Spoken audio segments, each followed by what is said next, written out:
শুভেচ্ছা রইল বন্ধুরা, আসসালামু আলাইকুম। ডেইলি লাইফ অফ শাহিনের আরও একটি নতুন এপিসোড নিয়ে আমি আপনাদের সামনে হাজির হলাম। তো আজকে আমি এসেছি হলো সাভারের একটি প্রত্যন্ত অঞ্চল, একটি গ্রাম, এর নাম হচ্ছে নগরকুণ্ডা। এই এলাকার বিশেষত্ব হচ্ছে এখানে প্রচুর শাকসবজি ফলানো হয়। এর একটা মূল কারণ হচ্ছে এই গ্রামের গা ঘেঁষে দেখেন একটা নদী চলে গেছে। এই নদীটির নাম হচ্ছে কর্ণাতলী নদী। এই নদী দিয়ে বড় বড় জাহাজও যায়। আপনারা ওই যে পিছে দেখতে পাচ্ছেন, দেখেন একটা জাহাজ দেখা যাচ্ছে। তো এই ধরনের বিভিন্ন ধরনের জাহাজ এই দিক দিয়ে যায়। তো আজ আমি এই গ্রামটা আপনাদের ঘুরিয়ে ঘুরিয়ে দেখাবো, আশা করি ভালো লাগবে। আর অবশ্যই বন্ধুরা, আমার এই ভিডিওটা যদি ভালো লাগে তাহলে লাইক, শেয়ার এবং কমেন্ট করবেন। আর আপনাদের কী ধরনের ভিডিও দেখতে ইচ্ছা হয় সেটাও কমেন্টসে জানাবেন। তো চলুন আমরা এবার দেখি সামনের দিকে, আপনাদের আরও কিছু দেখাতে চেষ্টা করি। বন্ধুরা দেখুন ওপারের দৃশ্য এবং এর মাঝখান দিয়ে যে নদী বয়ে গেছে, এই নদী পার হলে এই পারে আমরা এই নগরকুণ্ডা। যদিও ওই পাড়টা আর এই পাড়টা মিলে নগরকুণ্ডা, তারপরেও আমি এই এলাকাটা নিয়ে আজকে আপনাদের বিস্তারিত দেখাবো। আপনারা যদি একটু লক্ষ্য করে দেখেন যে চারদিকে শুধু সবজি বাগান আর সবজি বাগান। তো চলুন আমরা এবার একটু সামনে যাই, আপনাদের দেখাই কোথায় কি আছে। আপনারা অনেকেই গ্রামের ছোঁয়া পান না। দেখেন এই হচ্ছে গ্রাম। এই যে সরু রাস্তাটা, এটা হচ্ছে পায়ে হাঁটা একটা সরু রাস্তা। আর এর পাশেই রয়েছে দেখেন, এটা হলো কফি ক্ষেত। যদিও এখন মৌসুমের শেষ, যার জন্য এই ক্ষেতটা প্রায় পুরোপুরি শেষ হয়ে গেছে। আপনাদের একটা দেখাই, এই যে দেখেন ফুলকপি দেখেন কত সুন্দর ফুলকপি। এরকম টাটকা ফুলকপি আপনারা খুব একটা দেখতে পান না। তো আরও একটু দেখাই আপনাদের, এই হচ্ছে সেই কর্ণাতলী নদী। দেখেন এই দৃশ্যটাকে আপনারা পাবেন গ্রামে, কোথাও পাওয়া যাবে না।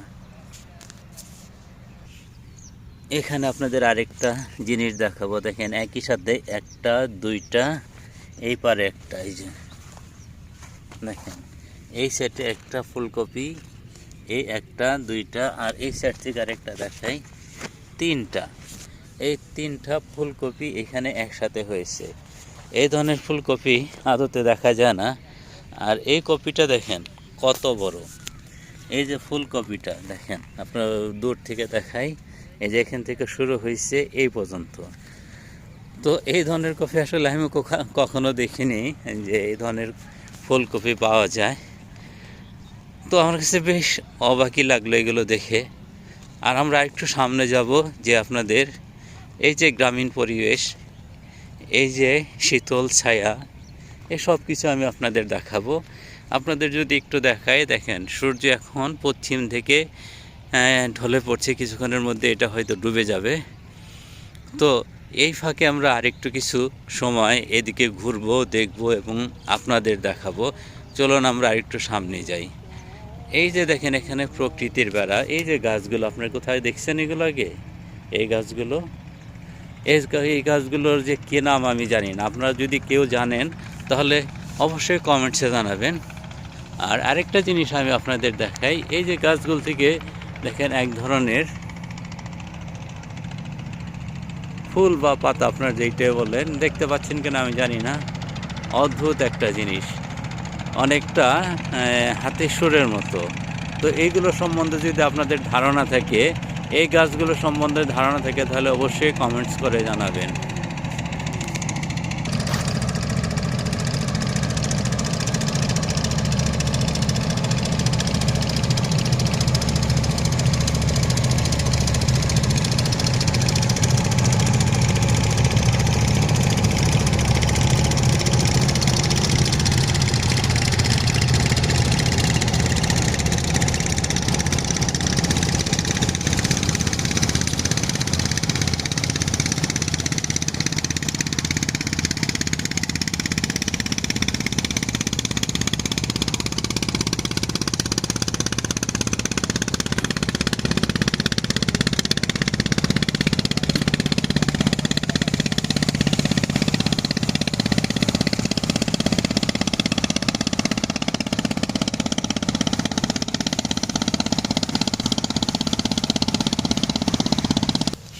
দর্শক বন্ধুরা, এখন আপনাদের আমি আরেকটা জিনিস দেখাবো। এই যে দেখেন ক্ষেতটা, এই ক্ষেতটা কিন্তু পুরোটা বেগুন ক্ষেত।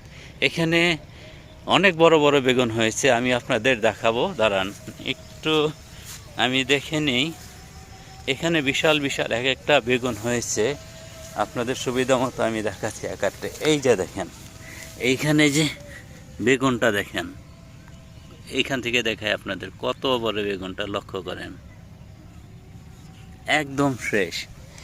এই ফ্রেশ বেগুন আপনারা হয়তো অন্য কোথাও পাবেন না, আর এই যে গ্রামের সোহাটা আপনারা পাবেন না। আপনারা কি ধরনের ভিডিও দেখতে পছন্দ করেন অবশ্যই জানাবেন। আপনাদের আরেকটা জিনিস দেখায়, এখানে এই যে দেখেন বেগুনের ফুল, আপনারা কি কখনো দেখেছেন বেগুনের ফুল? দেখেন কি সুন্দর বেগুনের ফুল।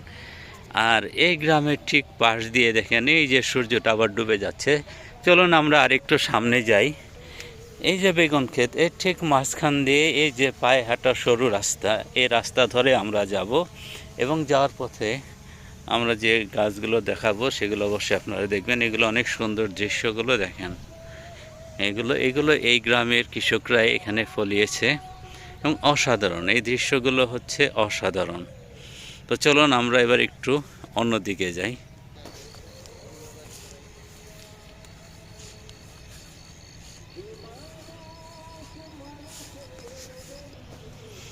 বন্ধুরা দেখুন, আমরা আরেকটা সবজি খেতে চলে এসেছি। আর এই সবজি ক্ষেতগুলো আধুনিক এবং বৈজ্ঞানিক পদ্ধতিতে করা হয়েছে। এই যে দেখুন, এখানে ফলানো হচ্ছে সবজি। তো এটা আমি সঠিক বুঝতে পারতেছি না, এটা ধুন্দুল গাছ নাকি এটা আসলে শসা গাছ। তো আমার গাছ সম্বন্ধে খুব একটা ভালো ধারণা নেই, ভুল হলে আপনারা অবশ্যই ক্ষমার দৃষ্টিতে দেখবেন। আর এই এলাকাটা ওই যে পিছনে দেখেন, হাতের ওই পিছনে ঝাপসা দেখা যায়, ওটা কিন্তু কোনো পাহাড় না, এটা হচ্ছে ময়লার ঢিপি। ঠিক হেমায়তপুরে আসলে আপনারা যে ময়লার ঢিপিটা দেখেন, আমি ঠিক তার উল্টা পাশে আছি। এখানেই হলো ময়লার ঢিপি। আর আমার পাশ দিয়ে কিন্তু চলে গেছে সেই যে কর্ণাতলী নদী। চলুন আমরা এখন নদীটার পাশ ঘেঁষে যাব। আরেকটা মজার বিষয় হচ্ছে দেখেন, এই যেখানে একটু জায়গা পাইছে সেখানেই সবজি ফলিয়েছে। এটা কিন্তু একটা কদু গাছ এবং দেখেন আরও অনেক আছে এদিক দিয়ে, সামনে আমি দেখাচ্ছি। দেখেন এইটাও কিন্তু আরেকটা গাছ। এরকম এই নদীর পাড় ঘেঁষে এই ধরনের অসংখ্য সবজি ফলানো হয়েছে। আর দেখেন নিচ থেকে কি অসাধারণ দেখা যায়। হ্যাঁ, তো আপনারা এরকম দেখছেন কিনা আমি জানি না, আর পুরো ভিডিওটা দেখবেন। চলুন আমরা এবার আরেকটু সামনের দিকে এখন এগোবো। বন্ধুরা দেখেন কি অসাধারণ দৃশ্য।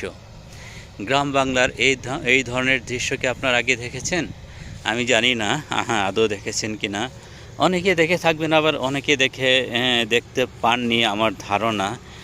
আমরা এখন এই যে সামনে যে নৌকাগুলো আছে, এই নৌকাগুলোর ওইখানে যাব। চলেন আমরা একটু সামনের দিকে এগোই। কি অসাধারণ দৃশ্য, মনে রাখার মতো। তো আপনারা এই ধরনের গ্রাম্য পরিবেশ, গ্রাম যদি দেখতে চান অবশ্যই কিন্তু কমেন্টস করে জানাবেন। দেখেন কি অসাধারণ। আর আরেকটা জিনিস আপনাদের দেখাই, এই যে দেখেন নদীর পানিগুলো কেমন কালো হয়ে গেছে। এটাই কিন্তু এমনি এমনি হয় নাই। যত মিল ফ্যাক্টরি আছে এই সাভারে, এইগুলোর যে বর্জ্যগুলো সব এই দিক দিয়ে পাঠিয়ে দেয় নদীর তল দিয়ে, এবং এই পানিগুলো সারা বাংলাদেশের যত নদ নদী আছে সব জায়গায় চলে যাচ্ছে এবং এই নদ নদীকে দূষিত করছে। আমি মনে করছি এসব ঊর্ধ্বতন কর্মকর্তাদের একটু দেখা উচিত।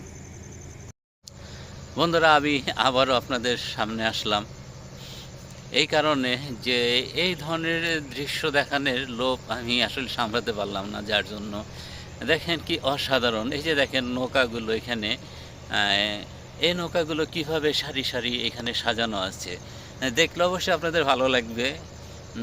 আর ওই যে পিছনে দেখেন যে জাহাজটা, ওইখানে কিন্তু বালি ফেলছে। এখানে এই শিপ ভরা জাহাজে যে বালিগুলো থাকে সেগুলো হাই প্রেশার পাম্প দিয়ে অন্য কোথাও মাটিগুলো ট্রান্সফার করে নিয়ে সেইখানে এগুলো ভরাট করে। এইভাবে এখানে কাজগুলো চলে। দেখেন কি অসাধারণ দৃশ্য। এই যে এইখানে নদী, এই নদীর কিন্তু এখানে শেষ হয়ে আসছে। কিন্তু ওই জায়গাতে যে নদীটা গেছে ওই যে দেখতে পাচ্ছেন ওই নদীটা কিন্তু অনেক দূর পর্যন্ত গেছে। শুধু সেই গাবতলীর যে নদীটা দেখছেন না, ওটা দিয়ে বের হইছে। আর এই নদীর এই পাশটা গেছে হলো সাভারের দিকে চলে গেছে। তো চলুন আমরা দেখি সামনের দিকে যাই।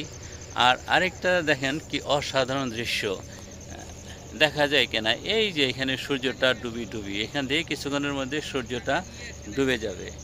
তো চলুন আমরা দেখি একটু সামনের দিকে যাই। দর্শক চলুন আমরা এবার কিছু ড্রোন ফুটেজ দেখে নিই এই গ্রামটি। আপনারা অবশ্যই এই ড্রোন ফুটেজের মাধ্যমে পুরো গ্রামের একটি ধারণা পেয়ে যাবেন।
তোমাদের নাম কি? তোমাদের বাসা কোথায়? হ্যাঁ, কি করো? তুমি খেলতে বের হয়েছো? আমার নাম হলো রানী। কি নাম? রানী। তোমরা কি খেলতে বের হয়েছো? হ্যাঁ। ভয় লাগে না তোমাদের একা একা এখানে দৌড়াও? না। হ্যাঁ, তোমাদের নিজেদের এলাকার, তার জন্য ভয় লাগে না? না, তুমি কি স্কুলে পড়ো? না, আমরা মাদ্রাসায় পড়ি। কোন মাদ্রাসায়? কি নাম মাদ্রাসার? এখানে মাদ্রাসায়। নাম কি? হ্যাঁ, কি নাম মাদ্রাসার? মাদ্রাসার নাম হলো শিশুর নাসারি। তুমি তুমি আমি তুই? এই মাদ্রাসায়। ও আচ্ছা, দুইজনেই মাদ্রাসায়। হ্যাঁ। কিসে পড়ো তোমরা? কি কি শিখছো বলো তো? কি কি তুমি কি কি পারো? কয়টা সূরা পারো বলো তো? পেরেছে মাদ্রাসা। সূরা ফাতিহা পারো? আলহামদুলিল্লাহ সূরা পারো? এটা তো আমি পারি না, আমি তো তুই বলতে দিবি। তুমি পারো? আর কি কি শিখছো বলো তো? আর ইয়াসিন 7 আয়াত। আর এই যে এই আলহামদুলিল্লাহ সূরা পারো? বলো দেখি। আলহামদুলিল্লাহি রাব্বিল আলামিন আর রহমানির রহিম মালিক ইয়াউমিদ্দিন ইয়াকা না'বুদু ওয়া ইয়াকা নাস্তাঈন ইহদিনাস সিরাতাল মুস্তাকিম সিরাতাল লাযিনা আন'আমতা আলাইহিম গায়রিল মাগদুবি আলাইহিম ওয়ালাদ-দাল্লিন আমিন। মাশাআল্লাহ মাশাআল্লাহ। তুমি কোনটা পারো বলো তো? কালিমা। বলো দেখি কালিমাটা। কালিমা তয়্যিবা লা ইলাহা ইল্লাল্লাহু মুহাম্মাদুর রাসূলুল্লাহ। কালিমা সাল্লাল্লাহু আলাইহি ওয়াসাল্লাম। আল্লাহু তাআলার ব্যতীত ইবাদতের উপযুক্ত আর কোনো মাবুদ নাই। হযরত মুহাম্মদ মুস্তাফা সাল্লাল্লাহু আলাইহি ওয়াসাল্লাম আল্লাহু তাআলার রাসূল। তোমাদের নামটা যেন কি বললা? আমার নাম আনিসা রামিম। আমার নাম আব্দুল সরকার। মাশাআল্লাহ মাশাআল্লাহ। বন্ধুরা, এটা হচ্ছে ধইনা পাতা ক্ষেত। দেখেন এখনও ছোট, কিন্তু পুরো ক্ষেত ভরা এই যে ধইনা পাতা। যদিও এর আগে একটা ফলন এখান থেকে উঠিয়ে নিয়েছে, এটা মৌসুমের আরেকটা ফলন হচ্ছে। আর এই ধইনা পাতাগুলো একসময় বেশ বড় বড় হবে। যে দেখুন কত সুন্দর সুন্দর ধইনা পাতাগুলো, একদম টাটকা। এই ক্ষেতগুলোতে এখান থেকে যারা ধইনা পাতা নেবেন তাদের ধইনা পাতাগুলো হবে বিষমুক্ত, এবং এখানে কোনো প্রিজারভেটিভ নেই, এবং এগুলো মানুষের শরীরের জন্য খুব একটা ক্ষতি করবে না। তো অবশ্যই আপনাদের এইটা ভালো লাগবে, কারণ এত সুন্দর, এত কাছ থেকে অনেকেই এই সবজি খাত দেখার সুযোগ পান না। তো আপনাদের কেমন লাগলো জানাবেন। বন্ধুরা, এবার যাওয়ার পালা। তো কিছুক্ষণের মধ্যে আমি চলে যাব। আমার এই ভিডিওটা কেমন লাগলো শেষে অবশ্যই আপনারা কমেন্টস করে জানাবেন। আর শেষে আবারও বলছি, যারা আমার এই চ্যানেলটা এখনও সাবস্ক্রাইব করেননি প্লিজ সাবস্ক্রাইব করে নেবেন, আর অবশ্যই শেয়ার করবেন, আর বন্ধুদের মাঝে জানিয়ে দিবেন।